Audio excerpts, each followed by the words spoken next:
Hola, ¿qué tal? En este video vamos a aprender a cómo resolver un marco hiperestático, el cual tiene unas condiciones de apoyo algo diferentes. Por ejemplo, vean este marco que tiene una sola crujía de un ancho de 6 metros, una altura de 4 metros. El apoyo en el nodo A es un empotramiento.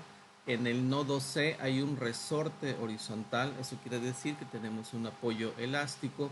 Y en el nodo D, que es un rodillo, es un tipo de apoyo que permite los desplazamientos horizontales, pero que además sufre un asentamiento diferencial vertical de 5 centímetros. Este marco, como ustedes lo ven, está sujeto a las acciones siguientes: una carga en el elemento AB, que es la columna de la izquierda, una carga concentrada hacia la derecha de 4 toneladas, que está a 1 metro por debajo del nodo B, y la otra carga está en el elemento horizontal en la viga BC y es una carga uniformemente distribuida de 2 toneladas por metro. Las relaciones de rigidez en las columnas vamos a considerar la que es unitaria, es el producto E por I. L es constante para todo el marco. Tiene el elemento horizontal en la viga de B a C, esta rigidez a la flexión es del doble que la de las columnas. Para ello vamos a considerar que el resorte en el apoyo C tiene una constante del resorte, constante de balasto, de 1 tonelada por centímetro, un módulo de elasticidad de 2.1 por 10 a la 6 kilogramos sobre centímetro cuadrado. Es decir, estamos considerando que el marco está construido con acero, y la sección transversal I, que es la que vamos a tomar como unitaria para las columnas y del doble para la viga, tiene un valor de 10 a la 4 centímetros cuartos o 10.000 centímetros cuartos. Entonces, lo primero que debemos de hacer es identificar el grado de hiperestaticidad de esta estructura, ya que lo vamos a resolver por el método de las flexibilidades. Recuerden que es muy importante identificar correctamente el grado de hiperestaticidad, porque de ello va a depender el número de ecuaciones de compatibilidad geométrica que deba yo de escribir. Notamos que en el nodo A, que es el empotramiento, tengo tres incógnitas: la reacción horizontal, la reacción vertical y el momento flexionante. En el nodo C tengo una sola incógnita, que es la reacción horizontal sobre el resorte, y en el nodo D tengo una reacción vertical sobre el apoyo. En total tengo 5 incógnitas y solamente 3 ecuaciones de equilibrio para poder resolverlo: suma de fuerzas en X, suma de fuerzas en Y y suma de momentos. Como tengo 5 incógnitas y 3 ecuaciones, la diferencia entre ellos es de 2, lo que quiere decir que esta estructura es hiperestática de grado 2. Una vez que identificamos el grado de hiperestaticidad de la estructura, ya podemos nosotros construir una estructura isostática fundamental. ¿Cómo se construye? Simplemente quitando de esas 5 incógnitas que teníamos, o de esas 5 reacciones que desconocíamos, vamos a quitar 2. Esa es una forma de verlo. Otra forma de verlo es quitar restricciones contra los desplazamientos. Este marco tiene 5 restricciones contra desplazamientos: 3 en el nodo A, una restricción contra desplazamientos horizontales en el nodo C y una restricción contra desplazamientos verticales en el nodo D. Entonces, cuando nosotros quitemos esas reacciones desconocidas o liberemos los grados de libertad, lo debemos de hacer de tal manera que la estructura que me queda sea fácil de calcular los desplazamientos. ¿Por qué desplazamientos? Porque estamos trabajando con el método de las flexibilidades, en donde debemos calcular eh, coeficientes de flexibilidades y valores de desplazamiento que se llaman incompatibilidades geométricas. Entonces debemos tener eso en mente cuando quitemos restricciones o cuando quitemos redundantes. Lo más simple en este caso sería quitar la reacción horizontal del nodo C o liberar el desplazamiento en el nodo C, quitar la reacción del nodo D o liberar el desplazamiento vertical del nodo D. De esta manera, si elegimos ese camino, vamos a construir nuestro marco isostático fundamental, que quedaría como el que ven ustedes aquí en la imagen. Ahora bien, observen que el nodo C ahora ya puede desplazarse libremente en la dirección horizontal. Entonces necesito calcular los desplazamientos ahí, y el nodo D también ya puede desplazarse libremente en la dirección vertical. Si el marco isostático fundamental está sujeto al sistema de fuerzas reales, es decir, a la carga concentrada y a la carga uniformemente distribuida, vamos a calcular en el nodo C el valor de la incompatibilidad de desplazamientos, es decir, un delta mayúscula subíndice C.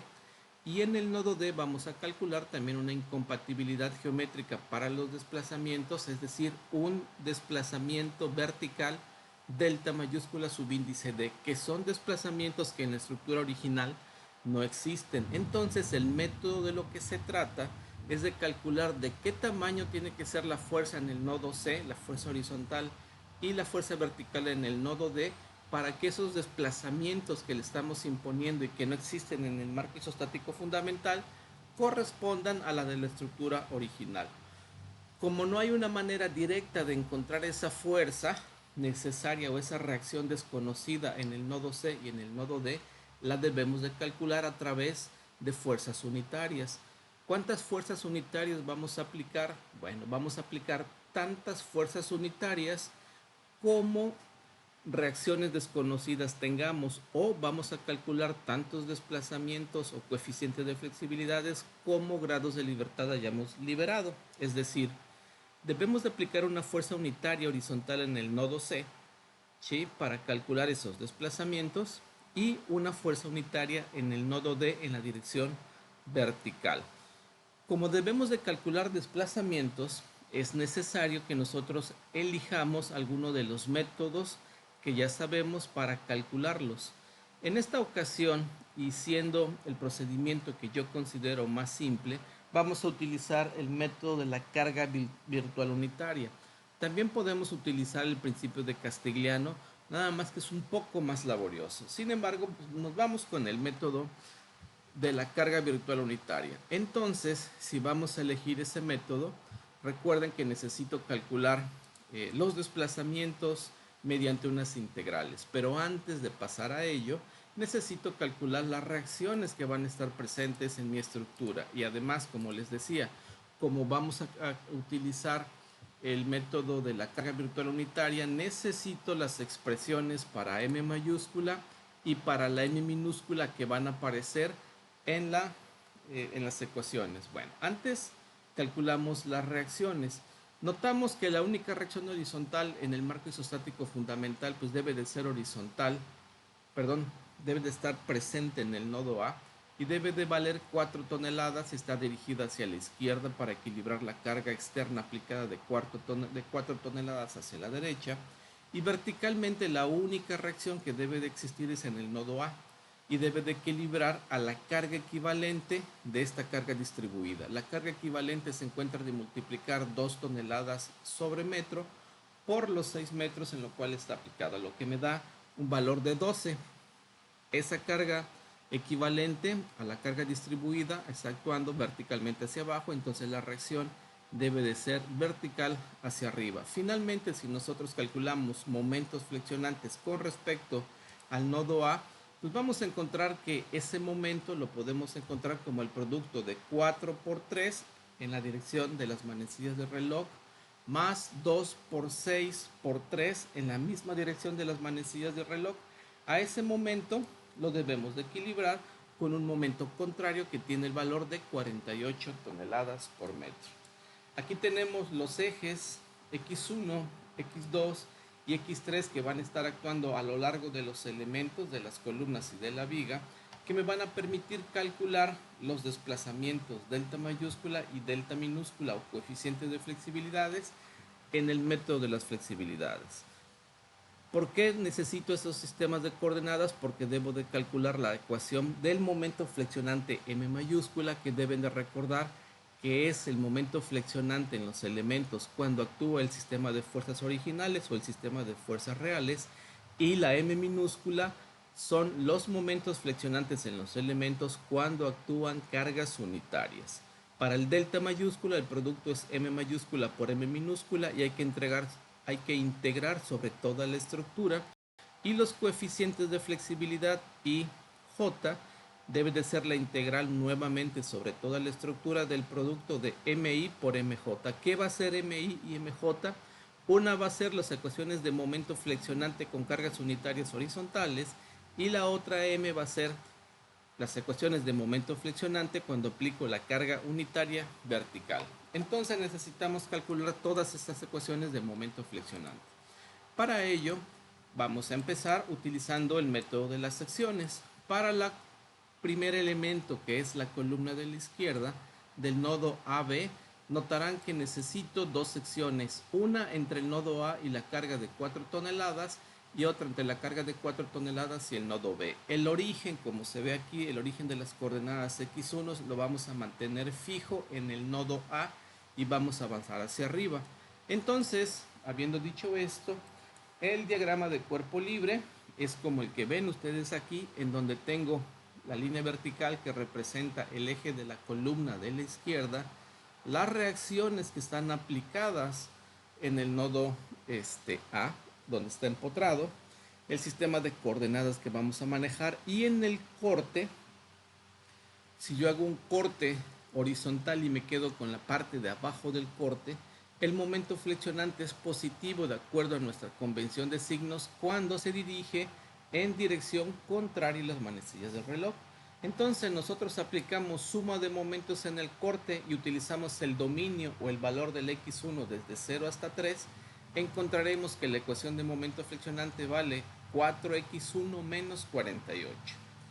Ahora, el siguiente tramo o dominio para cubrir la totalidad de la columna de la izquierda, ahora va de la carga concentrada al nodo B, es decir, de la coordenada en x1 3 a la coordenada en x1 4. Entonces el dominio es de 3 a 4 para el x1 y el diagrama de cuerpo libre ahora incluye a la carga horizontal, porque recuerden que ya estoy evaluando la integral de aquí hacia arriba.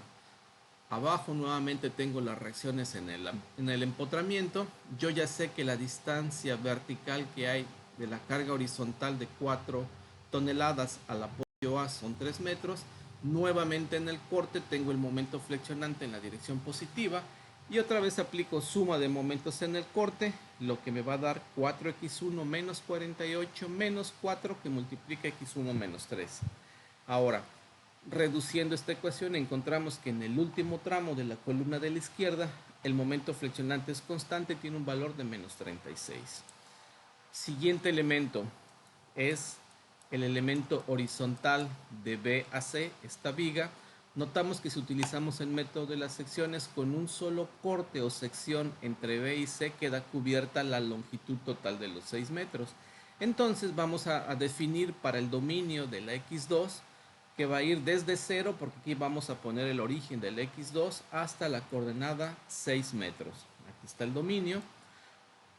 Dibujo el diagrama de cuerpo libre que corresponde a un tramo. Bueno, hice un corte y me quedé con la parte a la izquierda del corte.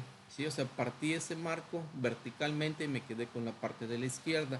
Entonces, el diagrama de cuerpo libre va a tener un tramo de la viga, en donde está actuando la carga uniformemente distribuida, la columna de la izquierda completa con todas las cargas que están actuando sobre él, que son las reacciones en el apoyo A, y la carga horizontal de 4 toneladas. Tengo mi dirección positiva para el X2 y como hice un corte vertical y me quedé con la parte a la izquierda del corte, el momento flexionante tiene su dirección positiva en el sentido contrario a las manecillas del reloj. Nuevamente hacemos suma de momentos en el corte y tomamos en cuenta todas las fuerzas que ven en el diagrama de cuerpo libre.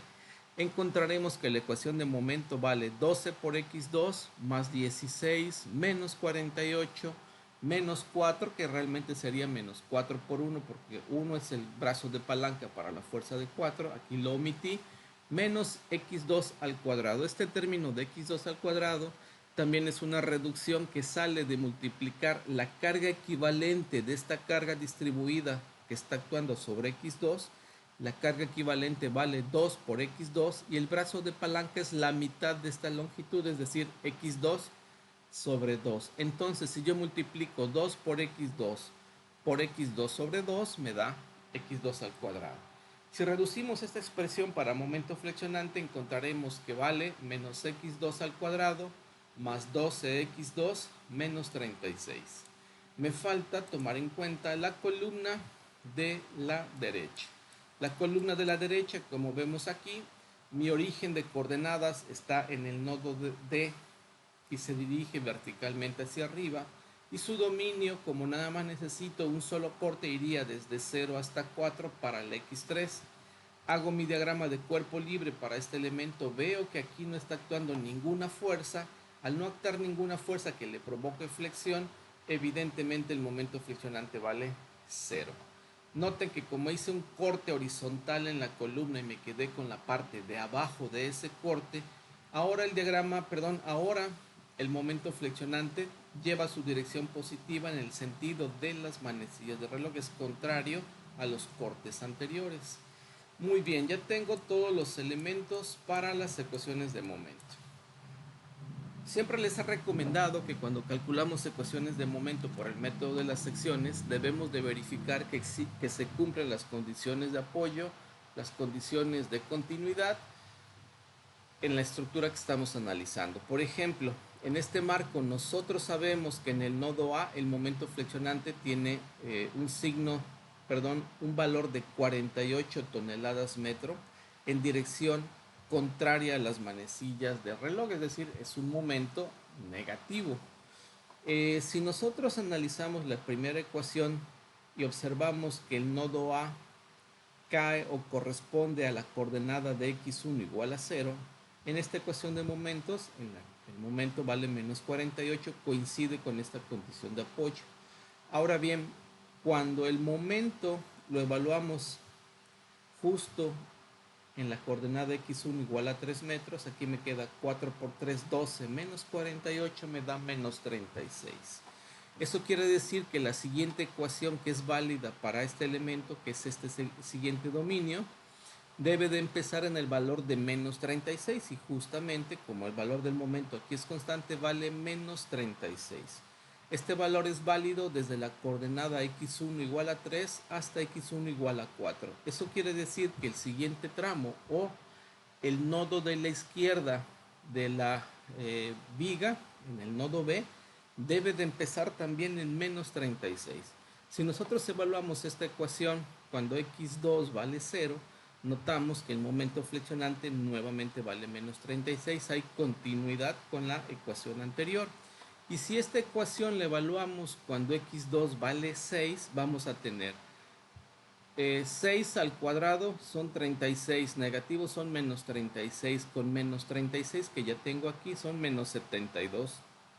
Esos menos 72, si yo le sumo el producto de 12 por 6, que son 72 positivo, voy a tener 72 positivo menos 72 me da 0 del valor del momento flexionante en el nodo C. Eso quiere decir que en esta ecuación, cuando nosotros lleguemos a la coordenada x3 igual a 4 metros, el momento debe valer 0. Y efectivamente, como la columna de la derecha es un elemento que no tiene flexión, se cumple esa condición. Una vez que revisamos que las ecuaciones de momento cumplen con las condiciones de continuidad, con las condiciones de apoyo, podemos estar tranquilos y continuamos con nuestro análisis. Ya tengo las ecuaciones válidas para la M mayúscula. Ahora necesito las ecuaciones correspondientes a M minúscula. ¿Cómo vamos a calcularlas? Recuerden que les había dicho que necesitamos aplicar tantas fuerzas unitarias como reacciones hiperestáticas quitamos. Como quitamos la reacción hiperestática o la reacción que hay en el nodo C, que era un nodo que tiene un resorte horizontal, entonces ahí debo de aplicar una carga unitaria. Esa carga unitaria yo ya sé que debe de ser horizontal y queda a mi criterio si la dirijo hacia la izquierda o hacia la derecha esa carga unitaria. Es indistinto para donde yo elija aplicarla. Al final el resultado me va a decir si estuvo bien o estuvo mal. En este caso vamos a considerar que en el marco isostático fundamental la geometría la conservamos, el único apoyo que es el del nodo A también lo conservamos y era un empotramiento. Y la única carga que va a estar actuando en este marco es una carga unitaria horizontal en el nodo C. Entonces la reacción que aparece o las reacciones que aparecen en el empotramiento debe de ser forzosamente una fuerza unitaria dirigida hacia la izquierda.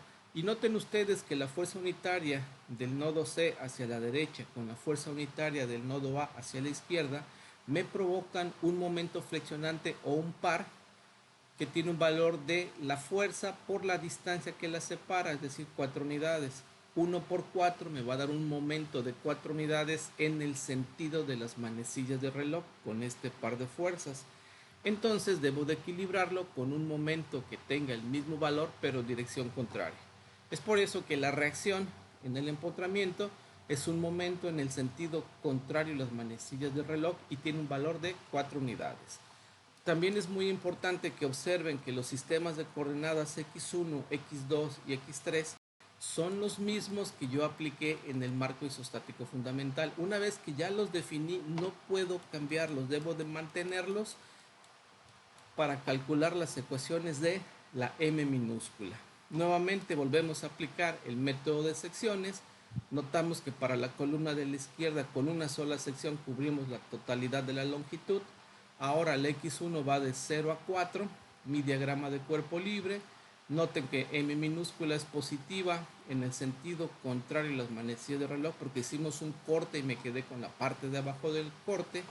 Entonces el momento flexionante vale x1 menos 4.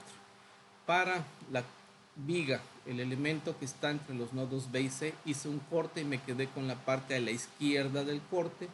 El diagrama de cuerpo libre va a tener una parte de la viga, la columna completa, las reacciones en el apoyo, mi dirección positiva para la x2. Si calculamos suma de momentos en el corte, encontraremos que el momento vale 4 menos 4 o 0. Y para la columna de la derecha, cuyo dominio va desde 0 hasta 4 para el x3, nuevamente observamos que no hay ninguna fuerza que le provoque flexión a esta columna, por lo tanto el momento vale 0. Revisamos las ecuaciones, la continuidad y las condiciones de apoyo. En esta ecuación, cuando el x1 vale 0, el momento vale menos 4, efectivamente es lo que tenemos. Y cuando el x1 alcanza el valor de 4 metros, el momento vale 0. Hay continuidad con la ecuación que coincide con el inicio de la coordenada x2 para el elemento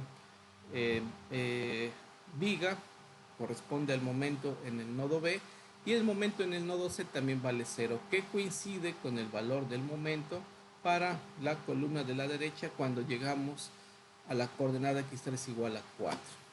Ya tengo las ecuaciones válidas para m minúscula y para calcular los coeficientes de flexibilidades cuando yo aplico una carga unitaria horizontal.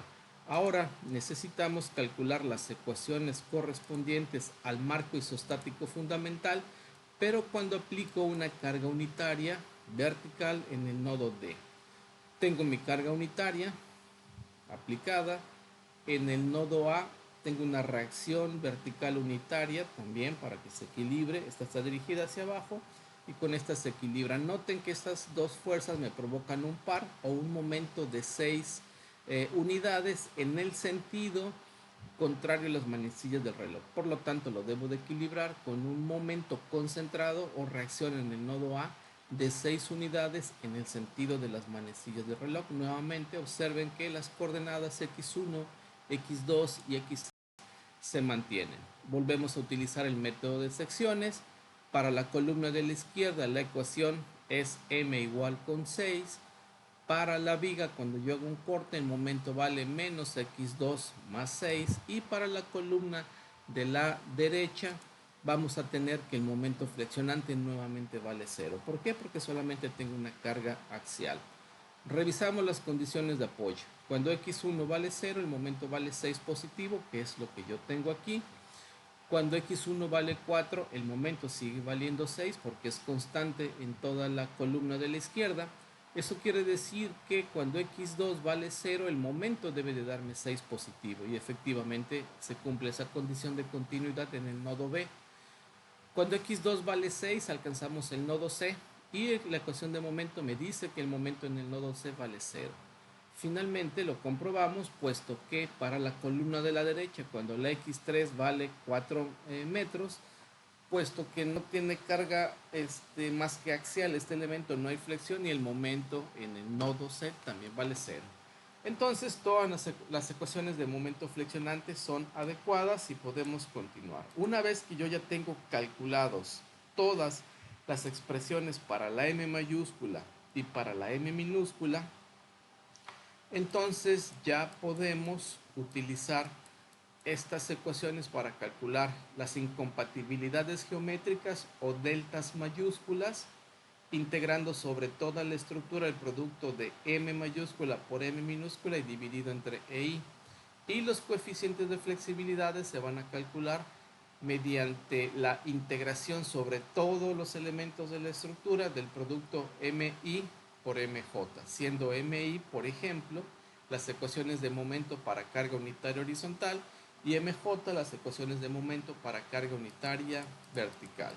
Entonces, habiendo recordado qué ecuaciones vamos a aplicar, ya podemos proceder a calcular estos coeficientes. Entonces, necesitamos aplicar las siguientes condiciones. Vamos a calcular primero las incompatibilidades geométricas delta, es decir, vamos a utilizar el producto de m mayúscula por m minúscula. Primero vamos a calcular la incompatibilidad geométrica en la dirección horizontal, que le estoy llamando delta x. Eso quiere decir que debo de integrar sobre los tres elementos, la columna de la izquierda, la viga y la columna de la derecha. Para la columna de la izquierda, ¿cómo vamos a definir los dominios? Debo de recordar que la columna de la izquierda, la rigidez a flexión es unitaria y además es constante, entonces sale de la integral el factor 1 sobre EI. Ahora, debo de seleccionar una M mayúscula que sea válida para la columna de la izquierda, aquí está, y el primer dominio es de 0 a 3 para el X1. Esta es la M mayúscula válida para este. Ahora, para la carga horizontal, recuerden que estoy calculando delta mayúscula subíndice X. Noten que la X1 en este caso tiene un dominio de 0 a 4. Como este es el dominio de 0 a 4 y la M mayúscula tenía un dominio de 0 a 3, me quedo con el más pequeño de ellos. Es por eso que la integral que ven ustedes aquí abajo se está integrando desde 0 hasta 3. ¿Por qué? Porque ese es el dominio válido para la M mayúscula que puse aquí. Y la M minúscula, que es válida para el tramo de 0 a 3, es x1 menos 4. ¿Por qué? Porque este valor de m es válido de 0 a 4. El dominio de 0 a 3 cae dentro de este. Entonces, está correctamente escrita mi integral. Ahora, me voy a la siguiente integral. El otro tramo de la columna de la izquierda que me falta, el término EI es constante, sale de la integral 1 sobre EI. Ahora voy a integrar de 3 a 4. ¿Por qué de 3 a 4? Pues porque el siguiente dominio para el X1 es de 3 a 4. ¿Cuánto vale la M mayúscula? Menos 36. ¿Cuánto vale la M minúscula? Válida de 3 a 4. Vean que sigue siendo X1 menos 4. ¿Por qué? Porque el dominio de 3 a 4 está dentro del dominio de 0 a 4. Entonces ahora voy a hacer el producto de menos 36 nuevamente por X1 menos 4. Aquí está. Ahora, ¿qué pasa con las otras integrales? Notarán ustedes que necesito plantear una integral en donde la M mayúscula para la viga sea del dominio de 0 a 6, este sería el valor, pero la M minúscula que es válida para el X2 de 0 a 6 vale 0. Entonces el producto de M mayúscula por M minúscula me va a dar 0. Y la integral definida de 0 pues sigue siendo 0. Entonces ya no escribo esa integral. Y esa es la misma razón por la cual tampoco estoy escribiendo la integral para tomar en cuenta la energía de la columna de la derecha, porque la M mayúscula vale 0, igual que la M minúscula para el dominio X3 de 0 a 4. Entonces, estos son los únicos términos válidos para calcular el delta mayúscula X o la incompatibilidad geométrica que aparece en el nodo C cuando yo quité el resorte. O dicho de otra forma, aquí estoy calculando lo que se desplaza ese nodo cuando no tiene restricción horizontal. y se desplaza la cantidad de 342 sobre EI. Ahora necesito calcular la otra incompatibilidad geométrica, la que corresponde al nodo D, que es un desplazamiento vertical. Esa incompatibilidad geométrica se llama delta mayúscula subíndice Y. Y volvemos a hacer lo mismo, vamos a integrar toda la energía de la columna de la izquierda, de la viga y la columna de la derecha. En la columna de la izquierda vamos a empezar.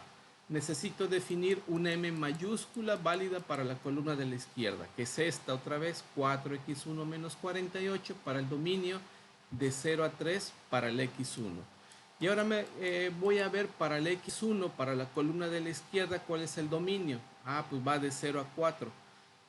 ¿Qué valores para la integral voy a tomar? Nuevamente el más pequeño de estos dos. Esa es la razón de que los límites de integración también van nuevamente de 0 a 3. Y va esta M mayúscula que multiplica a esta M minúscula. Notarán, es la misma M mayúscula, cambió la M minúscula. ¿Por qué? Porque ahora esta M minúscula es para cuando yo aplico una carga unitaria vertical. Para el siguiente tramo yo ya sé que es de 3 a 4. La M mayúscula es la misma que la otra, menos 36, vean. De 3 a 4, la M mayúscula es menos 36 y voy a ver cuánto vale la M minúscula para el dominio de 3 a 4. Pues vale 6 cuando yo estoy aplicando una carga unitaria vertical. Entonces sería por 6. Ahora me voy con el elemento horizontal. La M mayúscula tiene un dominio de 0 a 6 para el x2 y la M minúscula tiene un dominio también de 0 a 6 para el x2. Entonces, la integral es de 0 a 6. Noten que el elemento horizontal o la viga tiene una rigidez a flexión que era del doble que de las columnas. Entonces aquí sale el factor 1 sobre 2 EI, a diferencia de las otras integrales que era 1 sobre EI. Entonces la M mayúscula válida para el x2 en el dominio de 0 a 6 vale menos x2 más 2x2 menos 36. Aquí está. Y la M minúscula válida para el dominio del x2 de 0 a 6 vale menos x2 más 6. ¿Qué pasa con columna de la derecha? Ya habíamos visto que la M mayúscula vale 0 y al ser 0 uno de los dos términos del producto M mayúscula por M minúscula, pues la integral se invalida. En este caso nuevamente M mayúscula y M minúscula son 0 para ese tramo, entonces ya no pongo esa integral. Si hacemos los cálculos encontraremos que el desplazamiento vertical del nodo D vale menos 1134 sobre EI. Ya tengo todas las incompatibilidades geométricas calculadas. Ahora voy a calcular los coeficientes de flexibilidades. Recuerden que los coeficientes de flexibilidades tienen doble subíndice. Si mi sistema de ecuaciones de compatibilidad está directamente relacionado con el grado de hiperestaticidad del marco y el grado de hiperestaticidad del marco fue 2, eso quiere decir que necesito plantear un sistema de dos ecuaciones con dos incógnitas y la matriz de flexibilidad relacionada con este sistema de ecuaciones es una matriz de 2 por 2. Una matriz de 2 por 2 va a tener tres coeficientes de flexibilidades independientes, los que están sobre la diagonal principal y uno que está por arriba o por debajo de la diagonal principal. Solamente necesito calcular tres coeficientes de flexibilidades. Los que están sobre la diagonal principal tienen subíndices repetidos y deben de ser positivos, y los que están arriba o abajo de la diagonal principal pueden tener valores negativos o cero. En este caso empezamos con el coeficiente de flexibilidad delta XX. Quiere decir que voy a calcular el desplazamiento en la dirección horizontal del nodo C cuando aplico una fuerza unitaria horizontal en el nodo C. ¿Esto cómo lo voy a calcular?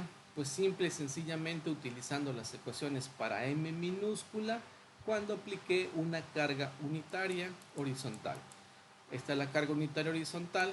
La M minúscula que voy a calcular es esta multiplicada por ella misma. ¿Por qué por ella misma? Vean la ecuación. Es MI por MJ. Si I y J son iguales, entonces me quedaría MI por MI o MJ por MJ, como ustedes quieran tomarlo, o M al cuadrado. Entonces, aquí lo que estoy haciendo es precisamente eso. voy a tomar fuerza horizontal, m va a ser igual a x1 menos 4 para el dominio de 0 a 4 y las otras valen 0, vean. Entonces la única integral que voy a tener es para la columna de la izquierda. La rigidez a flexión es 1 sobre EI es constante, sale de la integral y me queda la integral de 0 a 4 de este término al cuadrado. Esto me garantiza siempre que el núcleo de la integral está elevado a una potencia par, en este caso al cuadrado, que la integral siempre va a ser positiva, que es una característica de los elementos de coeficientes de flexibilidades que tienen subíndices repetidos o que están sobre la diagonal principal de la matriz. En este caso, este coeficiente vale 21.33 sobre EI. Ahora, los siguientes coeficientes de flexibilidades es el XY, que por simetría, que es otra de las propiedades de la matriz de flexibilidades, el coeficiente delta XY va a ser igual al coeficiente delta YX. Es decir, el coeficiente de flexibilidad es delta XY, se interpreta como el desplazamiento a lo largo de la dirección horizontal cuando yo aplico una carga unitaria vertical, en este caso en el nodo D, que es igual a este coeficiente que se interpreta como el desplazamiento vertical del nodo D cuando yo aplico una carga unitaria horizontal en el nodo C. Nuevamente vamos a multiplicar m minúscula, pero aquí va a ser las m minúsculas con cargas unitarias horizontales por las m minúsculas por cargas unitarias verticales.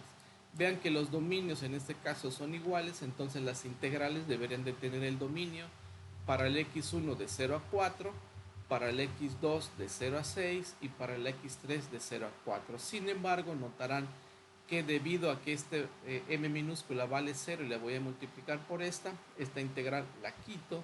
Lo mismo pasa para la integral cuando es sobre el dominio x3, vale 0. Y nada más me va a quedar el producto de la integral de 1 sobre EI de 0 a 4 de x1 menos 4 por 6, que es el valor que yo tengo aquí. Lo integro y me da menos 48 sobre EI. Noten que como estos términos están fuera de la diagonal principal, pueden darme el valor de 0 o negativos. En este caso me dio un valor negativo. El último coeficiente de flexibilidades que necesito es el delta subíndice YY. ¿Cómo se interpreta? Es el desplazamiento vertical en el nodo D cuando yo apliqué una fuerza unitaria vertical en el nodo D. Y lo que tengo que hacer es utilizar únicamente las ecuaciones de m minúscula cuando apliqué carga unitaria vertical en el nodo D, y estos términos de la m van a estar elevados al cuadrado. Y voy a tener únicamente dos integrales, una que va a ser 1 sobre EI de 0 a 4 por 6 de la integral de 6 al cuadrado, más la integral 1 sobre 2 EI, porque es el elemento horizontal, de 0 hasta 6, de menos x2 más 6 elevado al cuadrado. El último término vale 0 porque ven que aquí la ecuación de momento friccionante vale 0. Entonces tengo estas integrales que les acabo de describir. Si las evaluamos me da 180 sobre E. Y noten nuevamente que el valor es positivo, puesto que dentro de las integrales el término está siempre elevado al cuadrado. Entonces yo ya tengo todos los coeficientes de flexibilidades, ya tengo las incompatibilidades geométricas, entonces mis ecuaciones de compatibilidad ya las puedo escribir y quedan representadas de esta manera. Recuerden que una ecuación de compatibilidad se interpreta como la suma de todos los desplazamientos debe de ser igual a los desplazamientos que hay en los apoyos. Por ejemplo, la primera ecuación que ven ustedes aquí representa la suma de los desplazamientos horizontales en el nodo C, debe de ser igual a la condición de apoyo que tengo ahí con relación a los desplazamientos. ¿Cuáles son los desplazamientos horizontales que se presentan en el nodo C? Pues está la incompatibilidad geométrica, ¿sí? Aquí está su valor, y los coeficientes de flexibilidades XX, recuerden, desplazamiento en X cuando apliqué fuerza unitaria en X, y delta XY, que es desplazamiento en X cuando apliqué fuerza unitaria vertical. Entonces, esos términos van a aparecer aquí. Y debe de ser igual a el valor del desplazamiento en el nodo. Aquí el desplazamiento en el nodo no es 0 porque no es un apoyo rígido. Debe de ser igual al valor del desplazamiento que tiene el resorte. Recuerden que los resortes obedecen, es un resorte lineal, obedecen a la ley de Hooke. Fuerza es igual a rigidez por desplazamiento. Si de esta ecuación yo despejo el desplazamiento, me queda el desplazamiento es igual a la fuerza sobre la rigidez del resorte. ¿Qué es lo que estoy expresando aquí? Fuerza sobre rigidez del resorte. Ahora bien, notarán que en esta ecuación los coeficientes de flexibilidad es delta xx y delta xy están multiplicados por X, que representa la reacción horizontal del nodo B, y Y, que representa la reacción vertical del nodo D. ¿Por qué? Porque los coeficientes de flexibilidad son desplazamientos que se calcularon utilizando fuerzas unitarias. Y a mí me interesan cuánto valen esos coeficientes de flexibilidad, o más bien cuánto valen esos desplazamientos cuando se aplica la fuerza real que está aplicada en esos apoyos. Como no la conozco, esas son las incógnitas de mi problema, pues aquí se introducen multiplicando los desplazamientos por cargas unitarias por la carga que yo necesito para resolver el sistema. Esa es la razón de que aquí aparece la X y de que aquí aparece la Y. Ahora, aquí aparece menos F sobre K. ¿Por qué? Porque recuerden que un resorte, la fuerza restitutiva del resorte siempre lleva dirección contraria al desplazamiento. Por eso lleva aquí un signo negativo. Ahora, la segunda ecuación de compatibilidad de desplazamientos se interpreta como la suma de todos los desplazamientos verticales del nodo D son la incompatibilidad geométrica y los coeficientes de flexibilidades que están midiendo los desplazamientos verticales. Ese es el caso del delta YX, es desplazamiento vertical cuando apliqué carga unitaria horizontal, y este es desplazamiento vertical cuando apliqué carga unitaria vertical. ¿Por qué no se igualó con 0? Bueno, no se iguala con 0 porque si nosotros observamos el problema original, notaremos que el nodo D tiene un desplazamiento vertical que es el asentamiento diferencial de 5 centímetros. También observen que este asentamiento diferencial es vertical hacia abajo. Entonces, primero aquí estoy poniendo ese desplazamiento vertical. Aquí me equivoqué, realmente sería delta subíndice D. Ese es el asentamiento diferencial de ese nodo. Ahora el signo negativo que aparece aquí obedece a lo siguiente. Recuerden, el asentamiento era para abajo, pero la carga unitaria que yo apliqué para calcular las ecuaciones de M minúscula estaba dirigida hacia arriba. Como la fuerza unitaria y el desplazamiento, en este caso el asentamiento, llevan direcciones contrarias, esa es la razón por la cual aquí se le puso el signo negativo. Si hubieran llevado la misma dirección, entonces este asentamiento diferencial debe de ser positivo. Estas ecuaciones de compatibilidad también se pueden escribir ya con los valores de los coeficientes que yo tengo de la manera siguiente. La fuerza, recuerden esta F que aparece aquí, la fuerza en el resorte, es la fuerza horizontal, entonces la voy a cambiar por la X, que es igual a la que aparece aquí. La constante del resorte es de 1 tonelada por centímetro, es un dato que se dio al principio del ejercicio, aquí está, 1 tonelada por centímetro, pero como nosotros utilizamos como unidad de longitud del metro, debemos de convertir 1 tonelada por centímetro a 100 toneladas por metro. Entonces esa es la razón por la cual aquí aparece 100. Ahora, el asentamiento diferencial del nodo D, el vertical, es de 5 centímetros. 5 centímetros se expresa como 0.05 metros. Noten que en este sistema de ecuaciones todo está dividido entre EI. No puedo eliminar el EI, entonces necesito evaluar cuánto vale EI para hacer estos cocientes y volver a escribir mis ecuaciones de compatibilidad. El factor EI o rigidez a flexión va a ser igual al producto del módulo de elasticidad 2.1 por 10 a la 6 multiplicado por el momento de inercia, que son 10 a la 4, lo que me va a dar un valor de 2.1 por 10 a la 10 kilogramos sobre centímetro cuadrado. Pero para los coeficientes de flexibilidades utilizamos como unidades los centímetros, perdón, los metros y las toneladas. Por esta razón debemos de convertirlos a toneladas y a metros cuadrados. ¿Cómo los convertimos? Multiplicando este valor por 1 sobre 100 al cuadrado y 1 sobre 1000.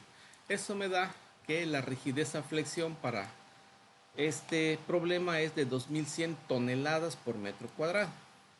Si hacemos el cociente que está marcado en las ecuaciones de compatibilidad, vamos a encontrar estas ecuaciones. Noten que aquí hicimos lo siguiente. Esta X que aparecía del lado derecho de la ecuación lo pasamos o lo agrupamos con la X que está aquí, y los términos de las incompatibilidades geométricas, que es esta y este, los pasé del otro lado de la ecuación.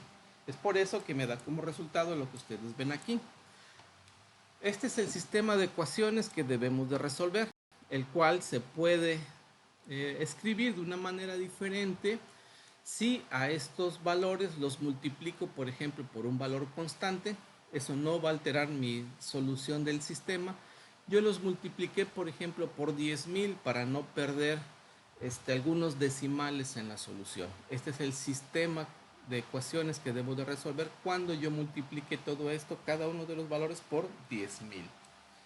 Si es así, la solución de ambos sistemas, ya sea de este o de este, me da lo siguiente. La reacción horizontal en el nodo C tiene un valor de menos 2.2892 toneladas.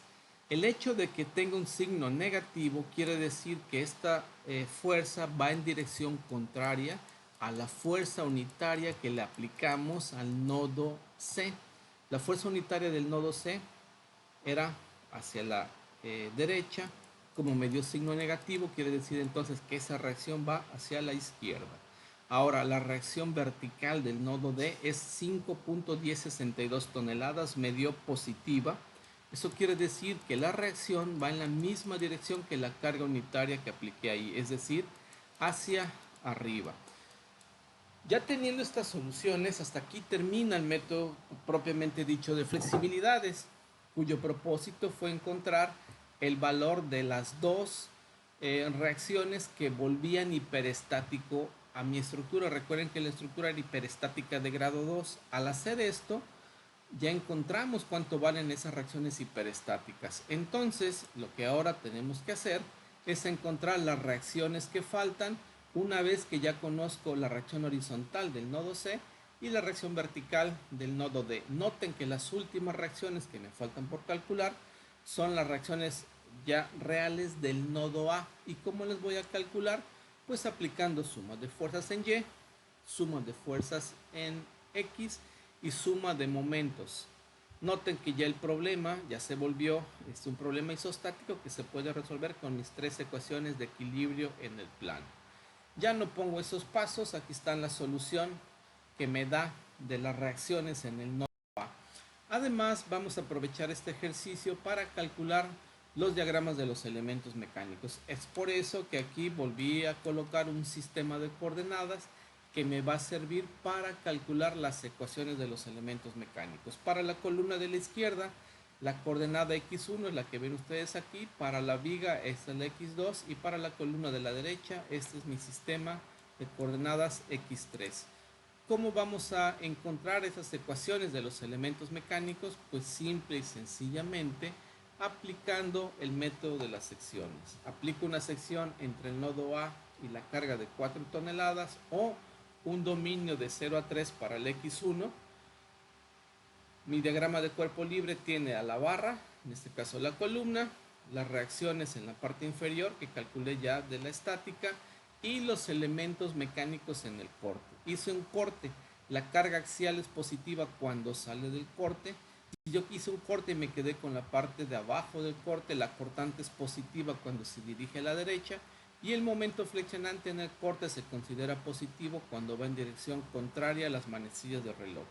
¿Cómo encuentro las ecuaciones de los elementos mecánicos? Para la carga axial tengo que hacer suma de fuerzas en Y igual con 0 y encontramos que la carga axial vale menos 6.894 toneladas. La fuerza cortante la voy a encontrar con la suma de fuerzas en X es igual a 0 y me va a dar que vale 1.711. Y el momento flexionante en el corte pues lo voy a calcular como suma de momentos de fuerzas en el corte y vale 1.711 por x1 menos 8.208. Esa es mi ecuación de elementos mecánicos para este primer tramo. Ahora, para el siguiente tramo, para el x1 de 3 a 4, el diagrama de cuerpo libre tiene la barra, las reacciones en el nodo A, la carga externa de 4 toneladas, la coordenada x1 y nuevamente los elementos mecánicos en el corte que tienen las direcciones que ya expliqué previamente. De suma de fuerzas en Y me dice que la carga axial en este elemento sigue siendo menos 6.894, la cortante vale menos 2.289 y el momento flexionante tiene un valor de menos 2.289 por x1 más 3.792. Ahora ya tengo toda la columna izquierda analizada. Me falta la viga. Bueno, para la viga volvemos a hacer lo mismo.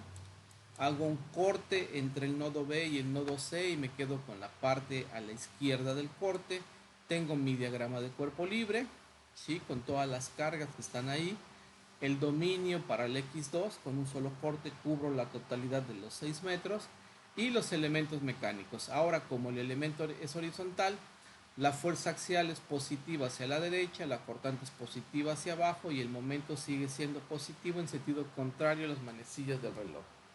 Nuevamente con suma de fuerzas en X, suma de fuerzas en Y y suma de momentos en el corpus, pues voy a encontrar las ecuaciones para los elementos mecánicos, que en este caso me dice que la carga axial vale menos 2.289, la cortante vale 6.894 menos 2x2 y el momento flexionante vale menos x2 al cuadrado más 6.894x2 menos 5.364. Finalmente, para la columna de la derecha, en donde voy a utilizar el sistema de coordenadas x3, ¿sí? Hago un corte y me quedo con la parte de abajo del corte. Entonces, mi diagrama de cuerpo libre nada más tiene la reacción vertical en el nodo D. Y en el corte, como hice un corte y me quedé con la parte de abajo, observen bien, la carga axial sigue saliendo del corte, pero ahora el cortante es positivo hacia la izquierda. Noten que lleva una dirección contraria en la columna, por ejemplo, la columna de la izquierda, donde la cortante era positivo hacia la derecha. Aquí, para que haya equilibrio interno, la cortante es positiva hacia la izquierda. Y el momento flexionante también cambia de dirección. Aquí va en el sentido de los manecillas de reloj, es positivo. En cambio, cuando hice un corte me quedé con la parte de abajo de la columna de la derecha, perdón, de la izquierda, el momento flexionante llevaba una dirección contraria. Entonces, otra vez aplicando suma de fuerzas en X, suma de fuerzas en Y, suma de momentos, encontraremos que la carga axial vale menos 5.106, la cortante vale 0 y el momento vale 0. Ya tengo cubiertas las ecuaciones de los elementos mecánicos para toda la estructura. Entonces vamos a dibujarlos. Vamos a empezar con el diagrama correspondiente a cargas axiales. Para las cargas axiales lo que debemos hacer y notar es lo siguiente. ¿Cómo vamos a encontrar los valores de la carga axial? Pues de las ecuaciones que acabamos de encontrar. Por ejemplo, para la columna de la izquierda, la carga axial de 0 a 3 es menos 6.894 y de 3 a 4 es la misma. Como tiene como tiene sentido negativo la carga axial, deben de recordar ustedes que las cargas axiales negativas significan que ese elemento está comprimido. Entonces tiene un valor dado por 6.894, aquí está, toneladas, y está en compresión. Por eso le puse el signo negativo. Ahora, ¿qué pasa con la viga? En la viga vamos a ver que la carga axial es de menos 2.289. Entonces también es negativo y es constante para toda la viga. Entonces está en compresión con este valor. Y la columna de la derecha, la carga axial, también es negativa y vale 5.106. Entonces quiere decir que la columna de la derecha está comprimida. Además, también podemos observar lo siguiente. Noten que el valor de 6.894 y 5.106 precisamente corresponden a las reacciones verticales en esos nodos. Vean que estas reacciones verticales están entrando a las columnas y van a hacer que se compriman, puesto que la carga vertical de la distribuida que baja por las columnas también están comprimiéndolas. Esa es la razón por la que queda comprimida las dos columnas. Además, noten que en el elemento horizontal, ¿sí?, debido a que tengo aquí una fuerza horizontal, si yo calculara la reacción horizontal en este punto, pues va a tener un valor exactamente igual a este, pero dirigido hacia la izquierda. Este está dirigido hacia la derecha, entonces lo que quiere decir es que este elemento se está comprimiendo y el valor de la compresión en este elemento pues es el valor de la reacción aquí arriba, 2.289, ¿sí? Bueno, ese es mi diagrama de cargas axiales. Ahora necesito el diagrama de fuerza cortante. Para la fuerza cortante tenemos que hacer algo similar, es decir, vamos a utilizar las ecuaciones que acabamos de encontrar. Empezamos con la columna de la izquierda. La fuerza cortante tiene un salto de 1.711 positivo, que corresponde al valor de la reacción ahí, ¿sí? Entonces mi diagrama empieza con un salto de 1.711 positivo y se mantiene constante desde 0 hasta los 3 metros, que es precisamente lo que me está diciendo esta ecuación. Vean, dice que la cortante de 0 a 3 es constante y vale 1.711. Ahora, la cortante del tramo de 3 a 4 vale menos 2.289. ¿Por qué hay ese cambio? Bueno, porque vean que cuando nosotros subimos 3 metros para el X1, alcanzamos la fuerza horizontal. Esta fuerza horizontal es una fuerza concentrada. La influencia de esta fuerza concentrada se ve reflejado en el diagrama de fuerza cortante por un salto. Ese salto tiene un valor de 4 unidades, es decir, al valor que yo tenía de 1.711, si le quito 4 unidades, voy a encontrar el valor de menos 2.289, que se mantiene constante hasta los 4 metros. Esa es la razón por la cual el diagrama de cortante para la columna de la izquierda es positivo durante 3 metros y tiene un valor de 1.711. De aquí, de este punto donde está el cursor a este punto donde está el cursor, hay una suma de 4 unidades y llegamos a menos 2.289. Ahora, ¿qué pasa con la viga? Bueno, en la viga, para este elemento notamos que la cortante, ¿sí?, está representado por una línea recta. Vean, ya no es constante, es una línea recta con pendiente negativa. ¿Por qué pendiente negativa?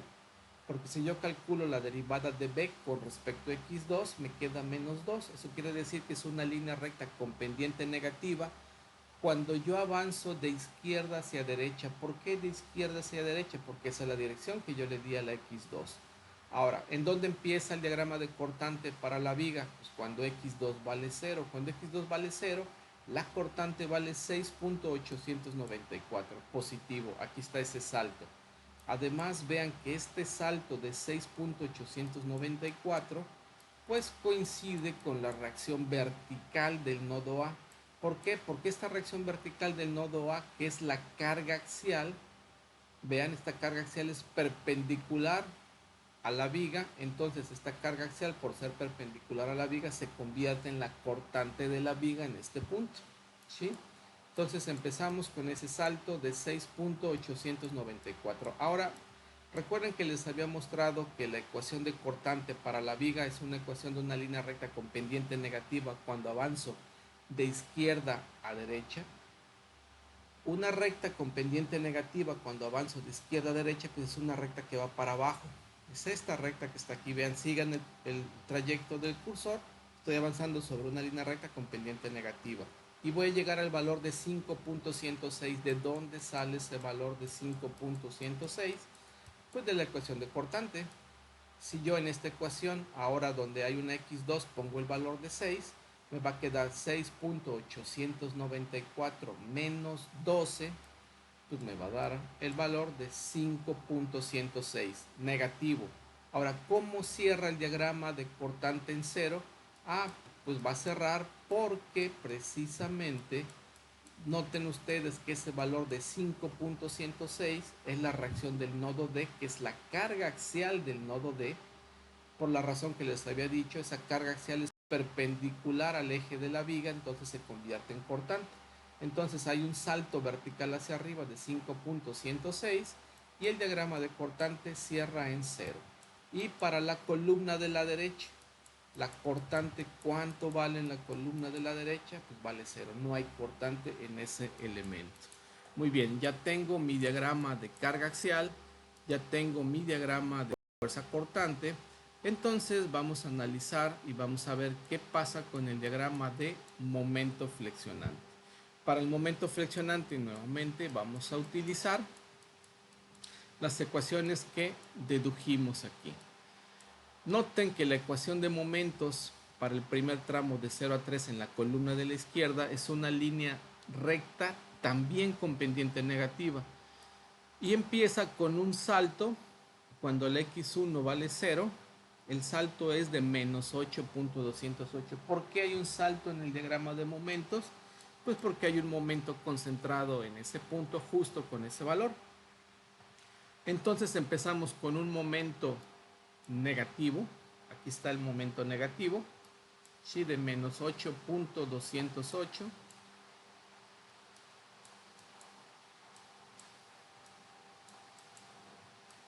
Aquí está, a ver, ¿dónde está el diagrama? Aquí abajo. Menos 8.208. Ahora, si nosotros observamos la ecuación de momento flexionante para ese primer tramo, aquí está, perdón por andar subiendo y bajando, pero quiero mostrarles la ecuación, es esta.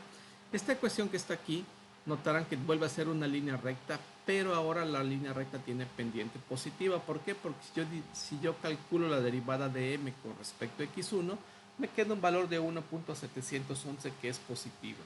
Eso quiere decir que debo de avanzar sobre una línea recta con pendiente positiva cuando voy del nodo A hacia la fuerza de 4 toneladas, es decir, hacia arriba.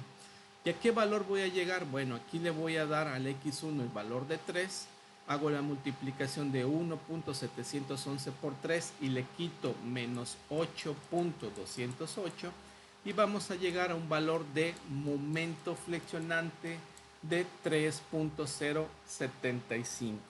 Ahora, es una pendiente positiva cuando yo avanzo de abajo hacia arriba. Aquí el diagrama de momento lo dibujé del lado izquierdo de la columna para que no se superpusiera con el diagrama de momento flexionante de la viga, pero realmente si ustedes pusieran esta columna en dirección horizontal, el momento quedaría abajo. Entonces lo que quiero decirles es que este diagrama de momento realmente quedaría a la derecha de la columna. Y noten, si yo avanzara, imaginen que hay una imagen de espejo, tengo aquí el 8.208 para acá y avanzo sobre una línea recta con pendiente positiva hacia arriba, pues tendría que hacer esto, ¿sí? Tendría que ir hacia acá. Nada más que aquí aparentemente va en dirección contraria, sin embargo pues llegamos al mismo valor de 3.075. Ahora bien, para el siguiente tramo, que es el tramo de 3 a 4, ¿dónde está? Aquí está, el tramo de 3 a 4, el momento flexionante ahora tiene pendiente negativa. Si aquí le doy un valor de 3, voy a encontrar el mismo valor de momento flexionante que en esta ecuación. Cuando le doy el valor de 3 va a haber continuidad, y cuando le doy el valor de 4 en esta ecuación, vean que aquí la pendiente es negativa. Cuando yo le doy el valor de 4 voy a llegar a un momento flexionante que tiene un valor de 5.364. Cuando yo avanzo hacia arriba, vean que aquí la línea recta aparentemente tiene pendiente positiva, pero por la razón que yo les dije que la dibujé del otro lado, realmente tiene una pendiente que es negativa. Es decir, cuando yo avanzo de aquí hacia arriba, la recta va abriendo hacia la derecha. Eso sería realmente como se debe dibujar, pero yo aquí lo dibujé como su imagen de espejo, por eso abre hacia la izquierda. Ahora, noten lo siguiente. Justo en el nodo B, al final de la columna de la izquierda y al inicio de la viga, el valor del momento debe de tener el mismo valor, 5.364. Eso quiere decir que la ecuación de momentos flexionantes para el elemento horizontal, que es esta, si yo lo evalúo cuando x2 vale 0, me da menos 5.364. Hay continuidad en el diagrama de momentos. Noten ustedes también que esta ecuación de momento flexionante es una ecuación de segundo grado, es una parábola, y si yo calculo la segunda derivada de momento con respecto a x2, la parábola debe de ser cóncava para abajo. ¿Por qué? Porque la segunda derivada es negativa. Además, si yo evalúo esta ecuación cuando x vale 6, van a encontrar que el momento flexionante debe de darme 0. ¿Sí? Aquí está.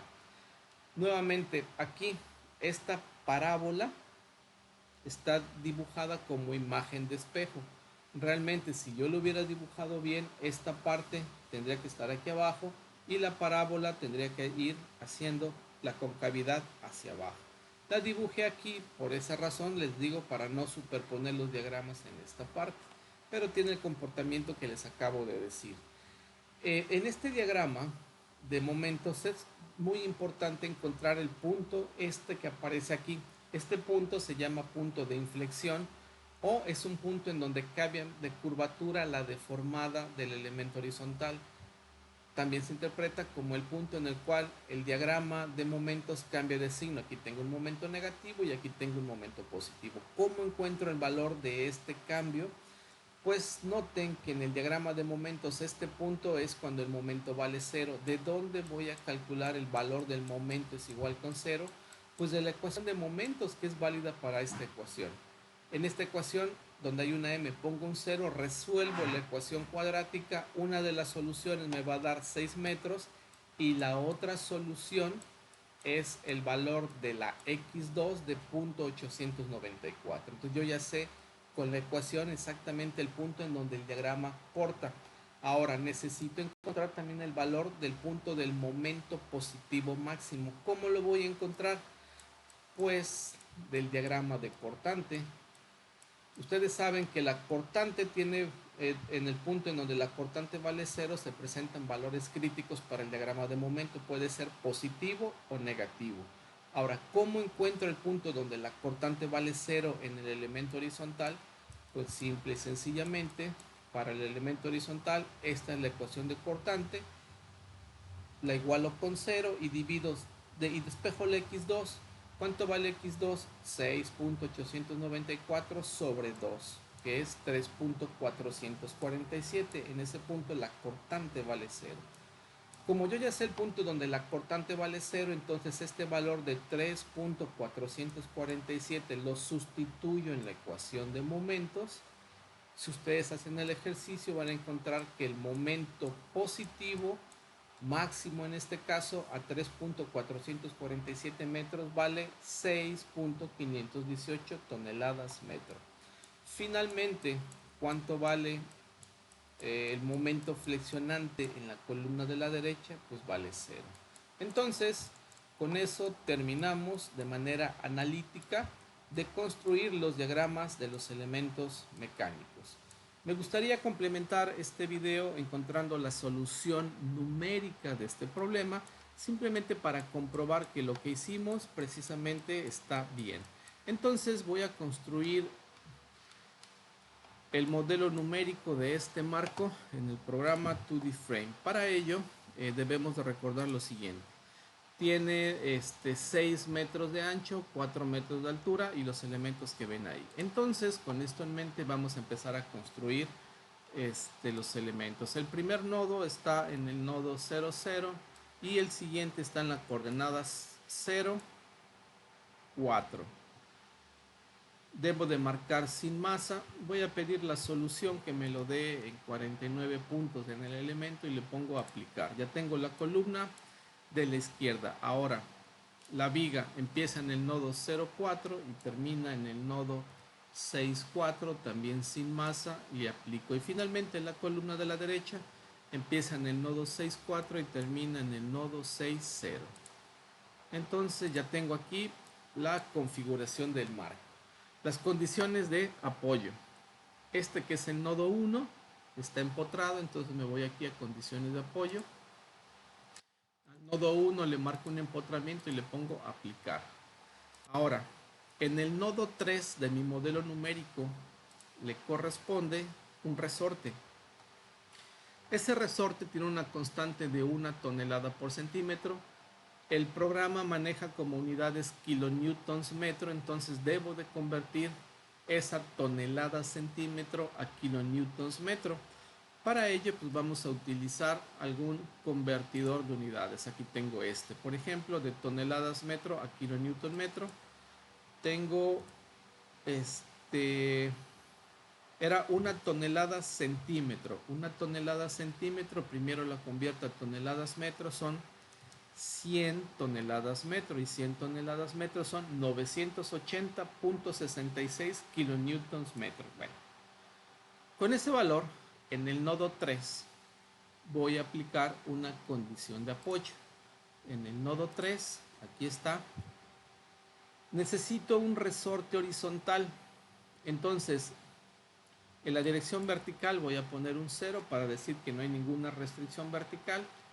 No tengo ninguna restricción angular, también voy a poner un 0. Y la rigidez del resorte, aquí me dice el programa que cuando es -1 el resorte se dice que es fijo, cuando es 2 es no lineal. Si yo pongo un valor diferente a 0 o a -1, estaré proporcionando la rigidez del resorte, que como habíamos dicho, la rigidez del resorte es de 980.66. En este caso serían 980,66. ¿Por qué coma? Porque mi programa está configurado para que maneje la coma y no el punto. Entonces pongo aplicar y ya aparece aquí el resorte. Vean, aquí está el resorte horizontal. Ahora, necesito ponerle un asentamiento al nodo 4. Este programa no acepta directamente ponerles asentamientos. Sin embargo, si yo construyo un resorte vertical en el nodo 4 lo suficientemente rígido para simular un apoyo rígido, a ese resorte sí le puedo proporcionar un desplazamiento en la dirección del resorte, es decir, un desplazamiento vertical. Entonces en el nodo 4, ¿sí?, yo voy a aplicar un resorte en el nodo 4, en la dirección horizontal no hay restricción, en la dirección angular tampoco, pero en la dirección vertical sí. Y voy a poner un resorte muy rígido, le voy a poner aquí un montón de 9 para que me construya ese resorte en la dirección vertical. Aquí está.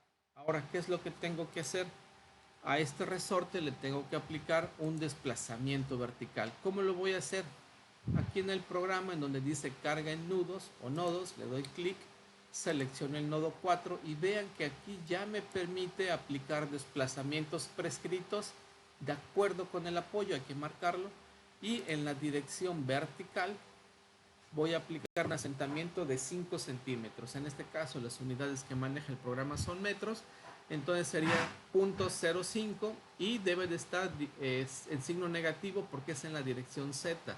La dirección Z, de acuerdo al programa, es positiva para arriba. Entonces lo aplico y vean que aquí ya me está diciendo que tengo un asentamiento en la dirección del resorte, que es un resorte muy rígido, que está simulando un apoyo rígido de 5 centímetros verticales. Ya tengo esas condiciones. Ahora me faltan las cargas.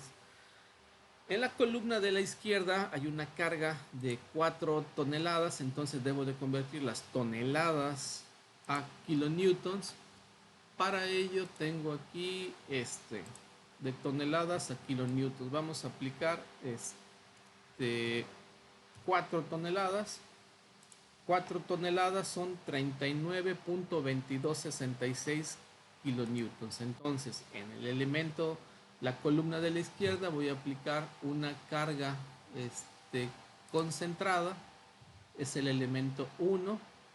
Está el sistema de coordenadas globales, es decir, el sistema XY.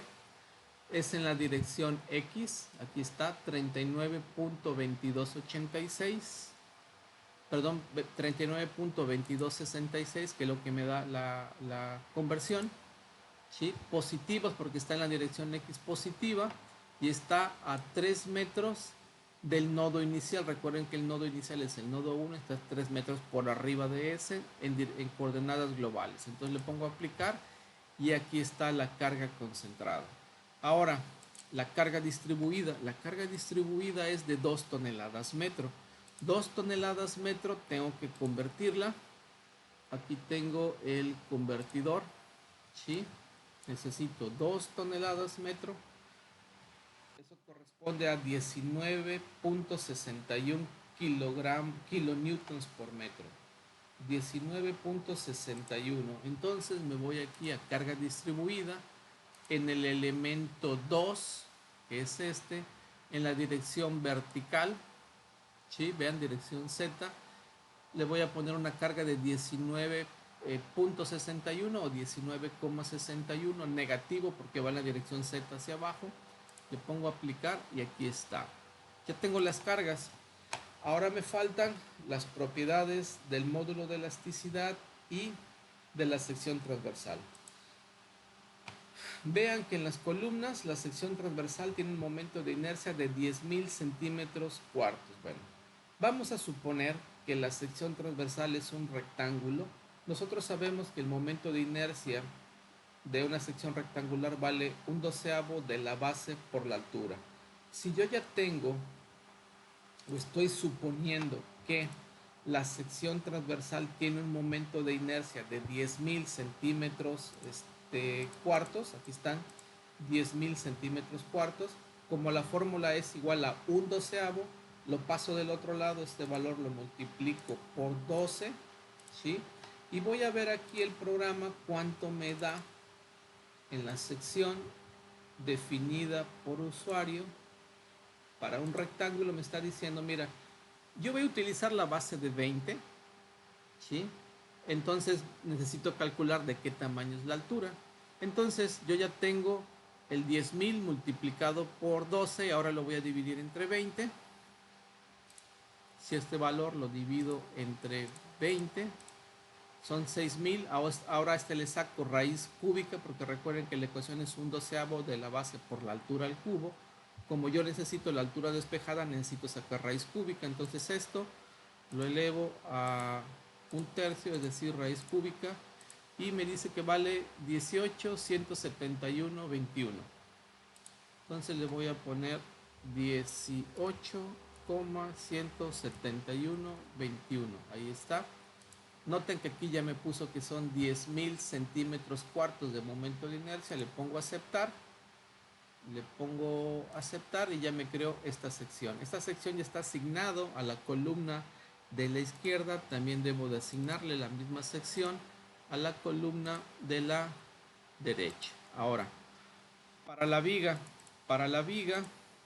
necesito crear una nueva sección definida por el usuario, otra vez rectangular, pero ahora debe de valer el doble. Si la inercia de la otra era 10.000, ahora la inercia es de 20.000.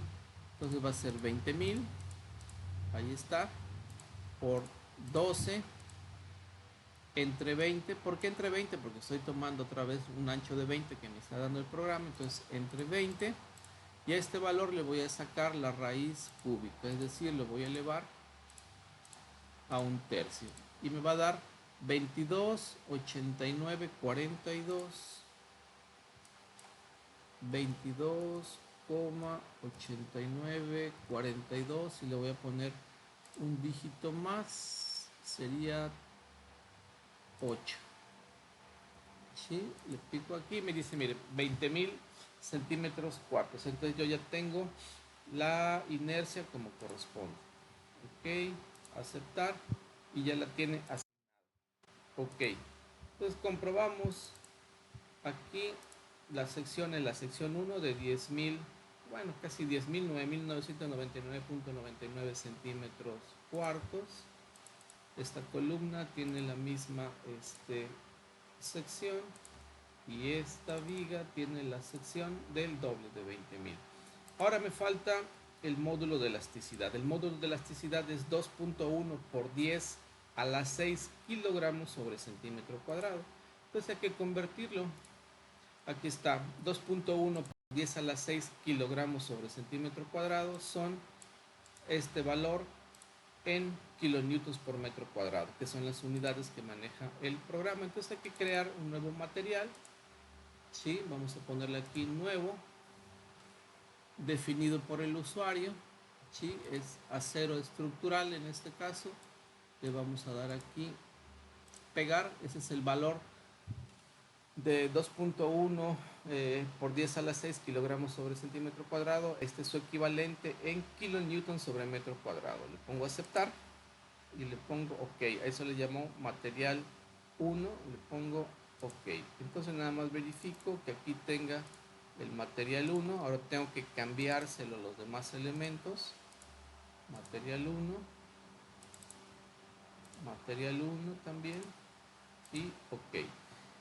Aparentemente ya está resuelto todo esto, ya está el modelo numérico, entonces vamos a resolverlo. Bueno, podemos comprobar aquí también las dimensiones, 6 metros, 4 metros, está todo perfecto y lo resolvemos. Calculamos las reacciones. Vamos a ponerle, tenía 2 decimales, vamos a ponerle 3 decimales, ¿no? Entonces la reacción en el resorte dice que es de 22.434 kilonewtons. Hay que convertir los kilonewtons a toneladas para compararlo con lo que nosotros tenemos. 22.434 kilonewtons. Entonces necesitamos convertir de kilonewtons a toneladas. 22.434.434 lo convierto y dice que son aproximadamente 2.287 toneladas. A nosotros, de manera analítica, la reacción horizontal del nodo C nos dio 2.289. Aquí da en el convertidor 2.287, 2.288, prácticamente es la misma solución de la reacción horizontal. Comprobamos la reacción vertical, aquí la reacción, y además vean, también está dirigido hacia la izquierda, que es lo que nos dio. La reacción vertical está dirigida hacia arriba, como a nosotros nos dio, y vale 50.07. Entonces, perdón, me equivoqué, 50.07. 50.07 lo convertimos y dice que son 5.106 más o menos, ¿no? De manera analítica, pues vean, nos dio lo mismo. Entonces eso quiere decir que las otras reacciones que están aquí pues deben de ser los mismos. Vamos a comprobar una, por ejemplo, la reacción vertical aquí, que dice que vale 67.589.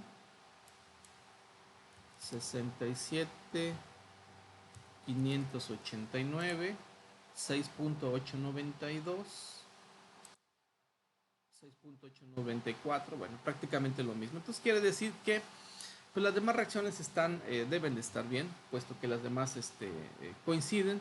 Yo los invito a que comprueben los resultados que ven aquí, utilicen un convertidor de unidades para comprobar que efectivamente da lo mismo. Ahora vamos a comparar precisamente también los diagramas de los elementos mecánicos. Empezamos con el de carga axial. Aquí nada más ahorita voy a comprobar la forma de los diagramas de los elementos mecánicos, puesto que las reacciones son exactamente las mismas que nos dieron. Entonces, pues, si ustedes hacen la conversión de las unidades, van a encontrar que son muy similares unas con la otra. Nada más quiero ver la geometría de los diagramas de los elementos mecánicos. Por ejemplo, carga axial. El diagrama de carga axial está aquí. Vean. ¿Sí? Es exactamente la misma forma. Aquí lo está poniendo con color rojo, signo negativo, para decir que están comprimidos. Las dos columnas y la viga están comprimidas, que es algo que ya habíamos encontrado. Además, También si ustedes comparan, estas cargas axiales corresponden a las reacciones verticales en ambos nodos, que es lo mismo que habíamos encontrado nosotros en nuestro modelo. Ahora el diagrama de cortante. El diagrama de cortante, vean en la columna de la izquierda, hay una cortante positiva en el primer tramo, negativa en el segundo, que es lo que nos dio. Cortante positiva, cortante negativa, hay un salto aquí de 4 unidades, nada más que aquí no son 4 unidades, porque hay que convertirlo en kilonewtons, pero es un salto equivalente.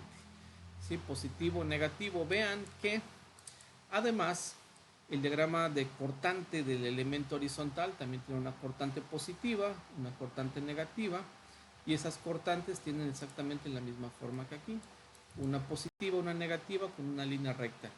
Simplemente vamos a ver si este punto de cortante 0 dice que aquí vale 3.447 en el diagrama. A ver si alcanzan ustedes a ver. Voy a subir esto. Vamos a ver. Fíjense, aquí va a aparecer la coordenada en X. Dice que la coordenada en X aquí, pues más o menos a buen ojo, 3.443. ¿Sí? Vean aquí la X. 3.443 más o menos. ¿Sí? Y a nosotros nos dio 3.447. Entonces es exactamente el mismo punto. Ahora el diagrama de momentos flexionantes, vamos a ver si tiene la forma que está aquí. El diagrama de momentos flexionantes, noten, ¿sí? Tiene exactamente la misma configuración. ¿Sí?